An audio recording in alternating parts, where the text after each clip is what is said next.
Olá pessoal, sejam muito bem-vindos a mais um vídeo. Esse é um vídeo de entrevista e eu espero muito que vocês assistam até o final.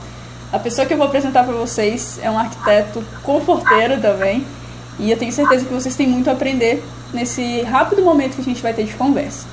Bem, eu vou falar então com o Marcelo Nudo, a gente vai fazer um Skype aqui, tem toda uma bagunça por trás desse vídeo que você não vai ver, mas enfim, vamos começar com ele agora. Bora lá? Olá Marcelo, seja muito bem-vindo ao nosso canal. Muito obrigada por você ter aceito o convite da gente fazer essa rápida entrevista para o pessoal que está por aqui. E eu gostaria que, antes de mais nada, você dissesse quem você é e o que você faz de fato. Oi Andresa, obrigado pelo convite. Olá a todos.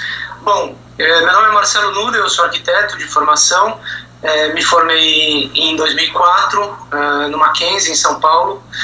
E hoje eu sou um consultor de conforto ambiental e sustentabilidade. Trabalho muito próximo de arquitetos que procuram aplicar esses conceitos nos seus projetos. E eu tenho uma empresa de consultoria que chama CA2 Consultores Ambientais Associados, que é uma empresa recente, onde eu trago alguns conhecimentos que eu adquiri nos últimos 10 anos, um pouco na minha experiência internacional, tendo morado por 6 anos na Austrália e trabalhado também numa empresa multinacional de engenharia e consultoria, a Arup. Eu trabalhei em Sydney nessa empresa, depois vim para o Brasil com a empresa, comecei a me inteirar do mercado brasileiro e como aplicar essas questões no mercado brasileiro, e hoje eu tenho a minha empresa de consultoria própria. Perfeito, Marcelo. Então, só para o pessoal entender, você já tem uma experiência então no Brasil e está trazendo essa experiência internacional.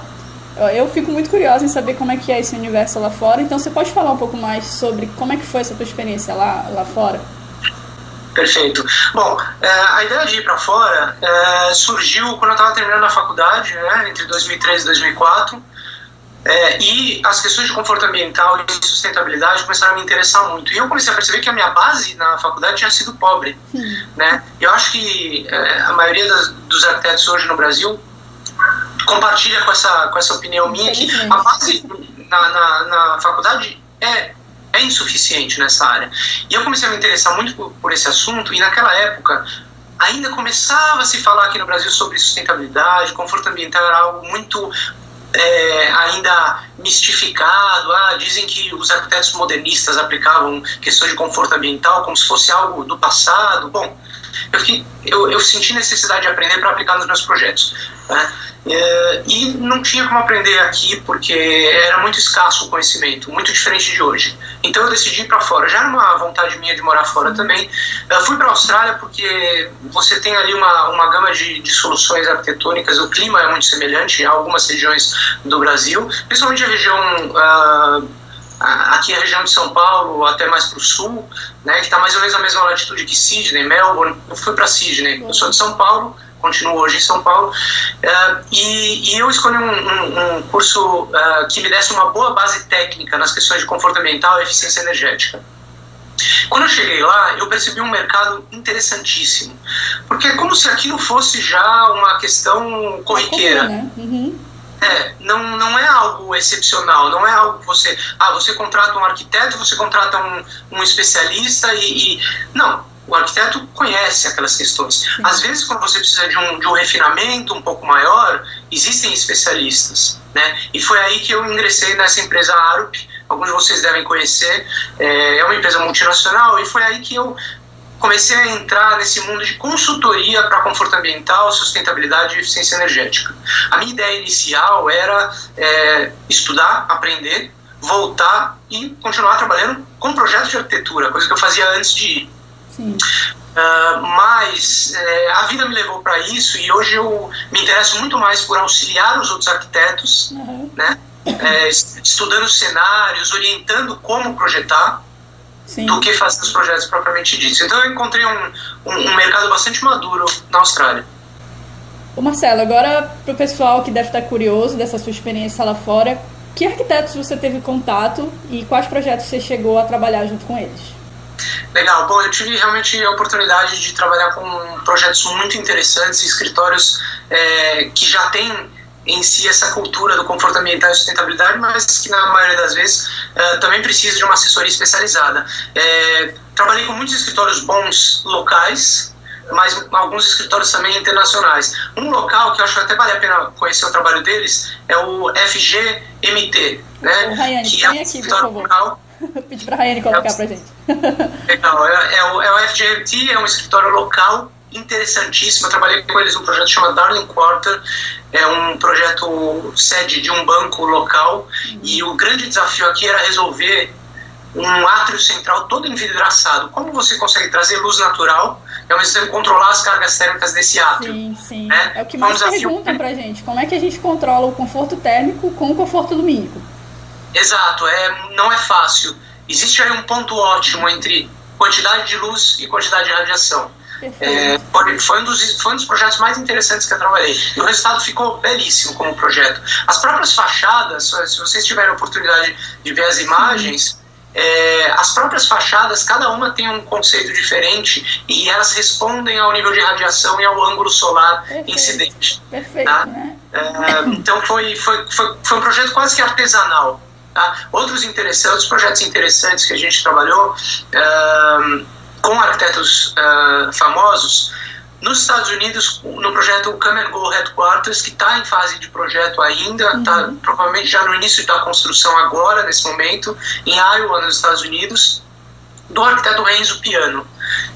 Também um edifício de escritório pequeno, de pequeno porte, nesse caso. A questão ali era resolver muito bem a iluminação natural. Sim, o controle de carga séptica, vocês vão ver que a gente ajudou eles a projetar platibandas grandes para controlar a radiação solar, mas a qualidade da iluminação natural era fundamental nesse projeto, então foram feitos vários estudos que eu pude desenvolver para ajudar nesse caso. Eu sou uma apaixonada pelo Renzo, o pessoal já viu alguns webinários que a gente fez, principalmente pela Academia de Ciência da Califórnia, né, que tem aquele telhado verde, ondulado, e tem essa solução de iluminação também. Eu não sei muito bem como é que funciona, tipo uma lanterninha, alguma coisa do tipo ali. Eu acho que esse é um tema para uma próxima conversa. Com certeza. Fica a dica. Do Jean Nouvel também, e aí tive a oportunidade de trabalhar com ele, ou com a equipe dele, na verdade, né, porque a gente acaba tendo pouco contato com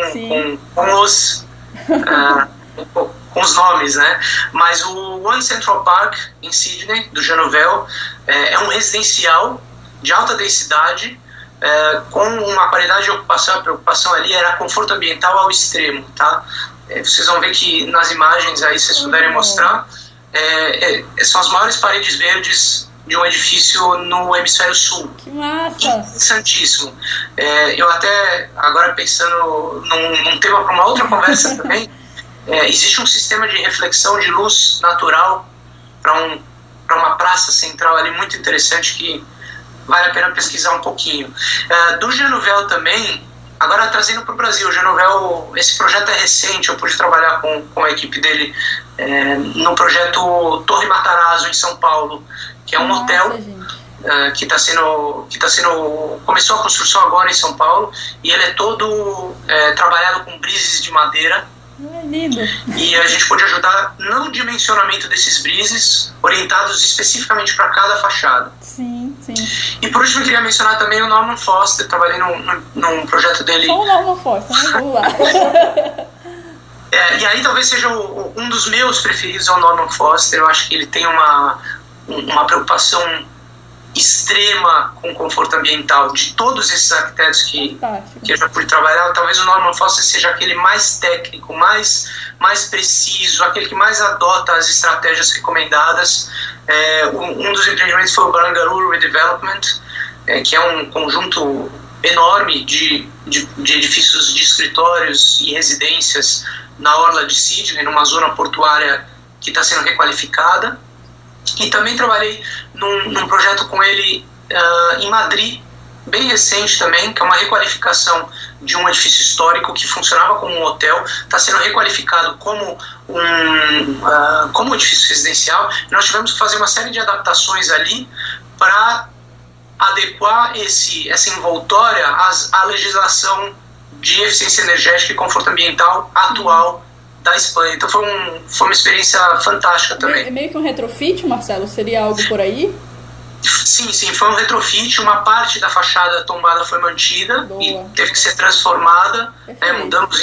Inserimos isolamento térmico, trocamos o vidro, especificamos o vidro para garantir o conforto. Sim. E outro tema para o canal também, o vidro. Também. Vidros é uma coisa muito específica. Sim. E muito interessante também. E a outra parte foi toda projetada nova, foi um anexo, e aí a gente pôde trabalhar com brises. E aí o processo que eu sigo é aquele bem básico mesmo, levando até as últimas consequências. Eu sempre começo com carta solar. Sim. Isso é legal de você falar, Marcelo, porque o pessoal fica meio que apavorado. Eu nunca vou conseguir fazer isso, né? Não, saibam vocês que a casinha mais simples, com um nível bom de conforto ambiental, até um projeto sofisticado do Norman Foster, eu posso dizer que eu já trabalhei nessas duas frentes, eles começam com a análise básica de carta solar. Tá? Então, se você sabe bem a carta solar, basicamente você está seguindo a mesma metodologia que os grandes escritórios de arquitetura seguem. Fique tranquilo quanto a isso. Galera. Perfeito, Marcelo. Agora, eu estava dando uma olhadinha lá no seu LinkedIn e eu vi que hoje, né, você teve toda essa experiência lá fora e hoje você voltou para o Brasil e está dando aula. E eu fiquei muito curiosa, né, com todo esse seu histórico. Por que você foi dar aula? Tem alguma coisa que te motivou a ensinar o conforto? Bom, dar aula é uma coisa que eu adoro, né? O que me motivou inicialmente foi a possibilidade de quebrar algumas místicas que os alunos e que os profissionais têm. Na verdade, eu dou aula de pós-graduação, então eu trabalho com profissionais que já estão inseridos no mercado. Muitos recém-formados, a verdade é que a maioria dos meus alunos são recém-formados, talvez 2, 3 anos de formado ali, mas eu tenho alunos já com carreira extensa na arquitetura. Na minha turma mais recente, eu tenho um profissional, um arquiteto com 30 anos de profissão. Caramba. Tá? E o que me motiva mais é, como eu falei, quebrar algumas místicas de que sustentabilidade e conforto ambiental é algo extremamente sofisticado. Essa é a primeira coisa que eu quero. Então, uma das matérias que eu dou é eficiência energética. E não tem como falar de eficiência energética sem falar em conforto ambiental, sem falar em proteção solar, sem falar em iluminação natural, enfim. E eu percebo que os alunos vêm com uma concepção do que é sustentabilidade e conforto ambiental muito do que o mercado acaba tateando, que é superficial, que são as certificações. Depois já estou me convidando para um novo papo, mas as certificações são uma questão assim à parte, né, que deve ser discutido muito profundamente. Mas não é só isso. Como? Desculpa. É a ponta do iceberg, né? É a ponta do iceberg. Do processo. E aí os alunos chegam conhecendo muito essa questão. Isso é muito místico, o pessoal não sabe direito o que é. Eu trago eles para a realidade e falo, gente, vamos projetar com princípios básicos, tá? Vamos entender onde está o sol, o que cada fachada traz em termos de calor, radiação. Às vezes é difícil, Marcelo, até eles entenderem na carta solar que o sol ele vai sempre nascer e se pôr no mesmo local, mas ele vai ter um posicionamento diferente. Às vezes até essa leitura na carta é um pouco complicada, porque não foi explicado desde o início o passo a passo. Então só de você já enxergar aquele comportamento solar em junho, aquele comportamento em dezembro, isso já vai fazendo toda a diferença na hora de você projetar. Isso mesmo, e eu percebo que de fato os alunos vêm com uma base fraca. Sim. E quando você coloca isso, eles dizem, nossa, mas realmente é isso? Então quando você pega um arquiteto já formado, mesmo recém-formado, a maturidade dele, o interesse dele, quando ele está ali, ele está interessado. Sim. Então ele absorve de uma maneira diferente, né? E esse meu curso vai um pouco além também dessa questão. Eu começo a trabalhar questões como, por exemplo, poxa, o que é um fator solar? O que significa o fator solar de um vidro? O que é um valor de condutância? Essas coisas são pouco conhecidas. Então, quando eu começo a inserir isso no conhecimento deles, parece que o mundo se abre. E aí esse é o que eu busco, né? É meu objetivo principal disseminar esse conhecimento, porque faz parte do meu dia a dia, entendeu? como profissional, quanto mais gente estiver envolvida nesse processo, é melhor, e melhor a qualidade das nossas edificações. Perfeito, perfeito. Agora, Marcelo, assim, como que está o mercado, né? Você falou que tem muito recém-formado, e aqui no canal tem muito estudante, tem muito recém-formado, e alguns professores estão visitando a gente, eu fico muito feliz por isso. Mas como é que você enxerga o mercado de sustentabilidade para quem é recém-formado, para quem já está um tempo mais na estrada? Como é que é esse mercado aí para esse pessoal? O mercado ainda podemos chamar de um certo nicho, né? Existe aqui uma questão que o nosso mercado brasileiro ainda enxerga, como eu falei anteriormente, uma divisão entre arquitetura e arquitetura com conforto. Isso. Existe ainda essa percepção. Sim. Mas eu acredito que o mercado que a gente está hoje, a gente está quase que numa linha divisória. A gente está ali mudando a página. E essa mudança leva alguns anos, não é de um momento para outro. Eu faço mais ou menos uma comparação dessa questão de conhecimento na área de sustentabilidade e conforto ambiental, mais ou menos com as questões de tecnologia na arquitetura, eu digo mais informática na arquitetura, que começou a se discutir nos anos 80. Se você era um arquiteto formado no início dos anos 90, tá, e não dominava questões de informática mais básicas, como AutoCAD, por exemplo, você estava fora do mercado. Quer dizer, ninguém naquela época trabalhava com prancheta. Então, foi uma exigência, foi uma obrigatoriedade, um período ali de meia década, para que os arquitetos se adaptassem e aprendessem, e aí você tem novo tipo de formação. Hoje, você não pode imaginar um arquiteto que não sabe AutoCAD, Revit, etc., trabalhando no mercado. Sim. Esse ponto de mudança que eu estou querendo dizer daqui a muitos poucos anos, é a minha visão, que foi o que eu vi na Austrália acontecer, essa mudança, né? Daqui a alguns poucos anos, a questão do conforto ambiental e da sustentabilidade vai ser essa condição para a permanência e evolução da carreira de um arquiteto. Tá? Então, uma recomendação que eu faço aos recém-formados, e não só, mas também aos profissionais já estabelecidos e que estão começando a enxergar essa nova dinâmica de mercado.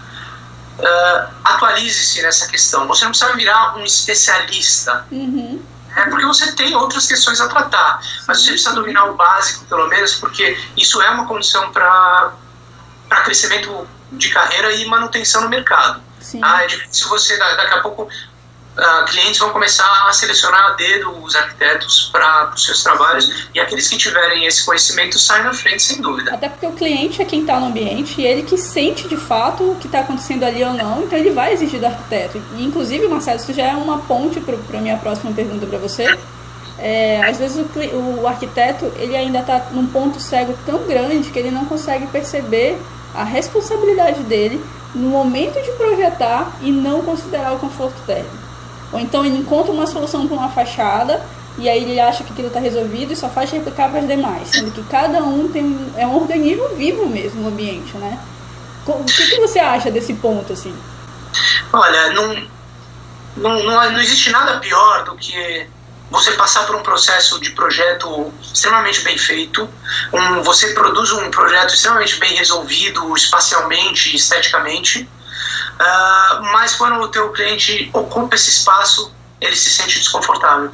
E acreditem, isso acontece demais, e não são só em projetos de menor porte ou de escritórios de arquitetura pequeno. Eu já vi edifícios de escritório AAA, de altíssimo padrão, sofrendo, e inclusive certificados, sofrendo com problemas de conforto térmico, e não há nada pior do que você ser o arquiteto que entrega isso, tá? Porque de repente pode ir tudo por água abaixo, né? O ocupante pode achar o prédio lindo, muito bem resolvido espacialmente, mas se ele não tem condição de conforto ali, o responsável é o arquiteto. Com certeza. Tá? Então, a gente tem que retomar um pouquinho. Agora, falei uma vez do modernismo, vou retomar. Se a gente relembra um pouquinho o trabalho de Le Corbusier tomava muito para si a responsabilidade do controle ambiental. Tá? Ele passava muito a imagem corretamente de que a responsabilidade da qualidade de ocupação ambiental é do arquiteto, não é do engenheiro mecânico, não são das artes tecnológicas, ou das ciências tecnológicas, desculpa. Sim. É da arquitetura.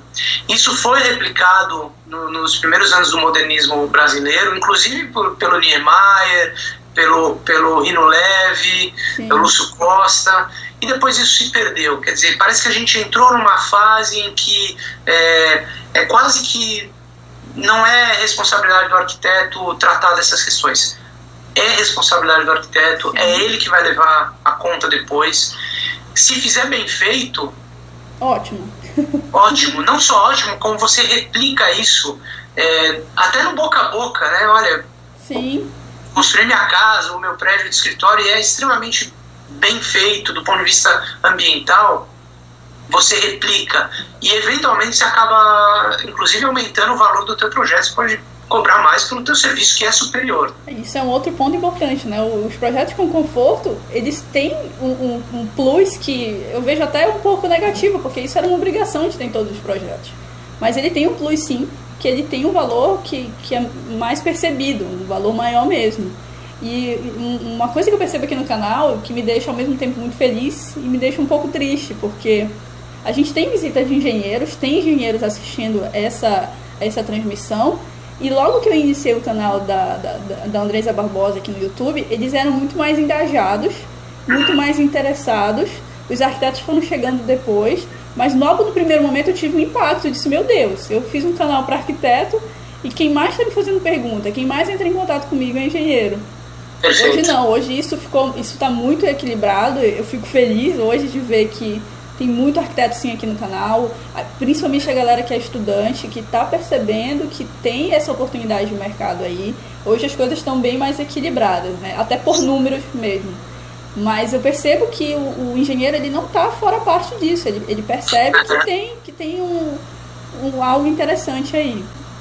Legal que você mencionou isso, Andresa, porque eu noto nos meus alunos, e eu tenho alguns alunos na pós-graduação do Mackenzie que são engenheiros, a maioria é de arquitetos, mas alguns são engenheiros. Sim. Eu noto que os engenheiros eles se abrem mais facilmente para questões de cunho técnico. Sim. O arquiteto ele vai tateando e uma hora ele entra. Isso. A questão é a seguinte, isso eu aprendi trabalhando por 8 anos nessa empresa multinacional de engenharia, que era uma empresa de engenharia, que auxilia arquitetos, mas é de engenharia. Sim. Eu convivi com muitos engenheiros. E quando eu entrei, eu me vi num mundo alheio ao que eu tinha antes. Que é assim, eu estou convivendo junto com pessoas com característica muito técnica. Uhum. Que eu costumo dizer para os meus alunos, e eu digo para os ouvintes do canal também, se você é arquiteto, lembre-se, você não tem que ter receio de explorar um mundo mais técnico. Por quê? Questões de conforto ambiental e eficiência energética, elas são intrinsecamente técnicas. Sim.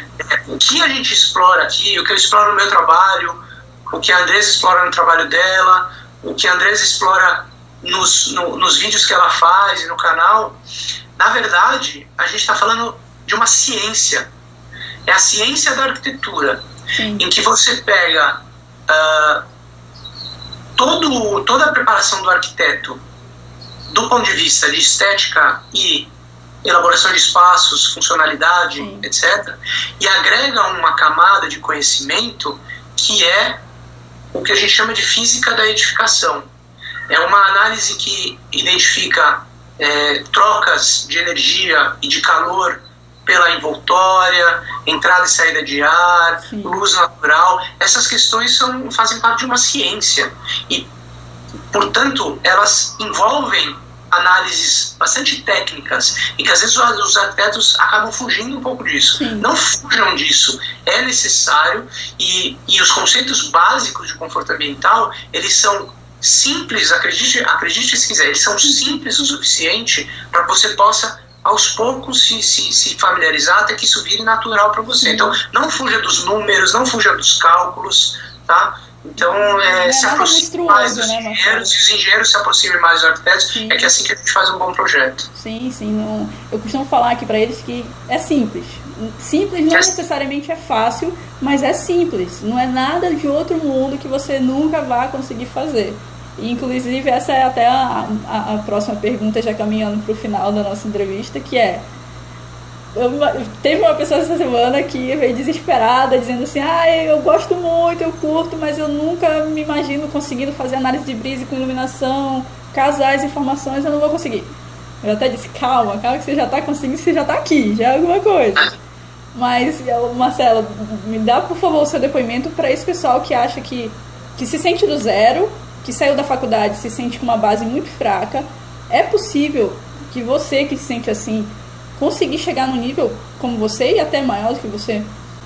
Sem dúvida é possível, e eu tenho certeza que não é necessário seguir o caminho que eu trilhei. Eu, de fato, eu tive a oportunidade, muita sorte de poder ter trilhado esse caminho. Me engajei muito, é claro. Tive a oportunidade de trabalhar perto de gente que entende muito do assunto. Mas nem todo mundo tem essa oportunidade, essa sorte. Então,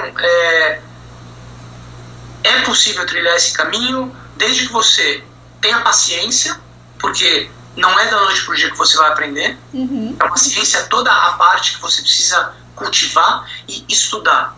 Existem profissionais que podem te auxiliar, inclusive, se você está assistindo esse vídeo, vocês já se aproximaram de um deles. Sim. A Andressa é uma profissional que entende muito dessa área e que tem muito a ensinar. Se você tiver a oportunidade de explorar cursos nessa área, é necessário. É necessário explorar esse tipo de profissional através de cursos, seja um curso de pós-graduação, seja um curso livre, tá? E lê bastante. Procure bibliografia, inclusive eu posso depois recomendar, a gente publica no canal bibliografia básica que eu recomendo para os meus alunos estudar para começar a se inteirar desse assunto. E existem publicações nacionais muito interessantes. E estudem. Eu lembro que eu fui conversar com o meu... Isso foi em 2000. Eu estava no segundo ano da faculdade e eu consegui uma entrevista para um estágio no escritório grande de arquitetura aqui de São Paulo. Eu não consegui o estágio. O arquiteto responsável me achou que eu estava muito cru ainda, de fato, estava no segundo ano da faculdade, nem AutoCAD eu sabia mexer. E ele me falou o seguinte, eu lembro que eu não esqueci nunca. Eu falei, como é que eu me torno um bom arquiteto? Eu estou começando agora, eu preciso entender quais são as ferramentas que eu preciso para chegar lá. Sim. Ele me falou, estude muito. Se você estudar muito, você consegue. Não tem barreira para isso, entendeu? Quer dizer, estou sendo um pouco poético aqui, talvez, mas por exatamente... Não tem mistério. Não tem mistério. Foi exatamente o que ele falou. E na área de conforto ambiental, você tem que estudar muito, você tem que tentar, você tem que quebrar a cabeça. Poxa, o que eu quebrava a cabeça com carta solar no começo, eu ficava irritado, porque não faz sentido, sabe? Eu testava, eu perguntava... Bom, uma hora sai. Uma hora sai. Marcelo, excelente. Eu vou ser até um pouco abusada agora aqui. Vou pedir na frente do pessoal para que você possa estar com a gente em outros vídeos, inclusive respondendo a pergunta deles, né? Eu te convido agora a deixar sua dúvida aqui embaixo. Se você quer saber alguma coisa da vida do Marcelo, do escritório que o Marcelo toca, que é a CA2, ou se você ficou com alguma dúvida desse vídeo, deixa seu comentário aqui embaixo. E eu vou aproveitar para deixar o convite para você voltar com a gente, para a gente fazer mais conteúdo pro pessoal que está assistindo. Legal. Bom, já digo que o convite está aceito. Eu acompanho os teus vídeos, acho que a tua forma de explicar é fantástica. Eu aprendo muito assistindo teus vídeos também, eu replico certas formas nas minhas aulas do Mackenzie. Então vai ser um prazer responder as perguntas, gravar outros vídeos explicando questões que talvez não ficaram tão claras, então contem comigo. Perfeito, Marcelo, mais uma vez, muito obrigada, e a gente vai com certeza se ver em outros vídeos. Pessoal, eu vou me despedindo aqui do Marcelo. Curta esse vídeo se você gostou, se você acha que tem algo interessante, compartilha com seus amigos lá no Facebook, enfim, aqui no YouTube. Vamos fazer essa mensagem chegar cada vez para mais pessoas, para mostrar que é possível sim. Se você chegou aqui, muito obrigado por ter assistido. Dá um like aqui, compartilha com seus amigos e eu te vejo no próximo vídeo. Tchau, tchau!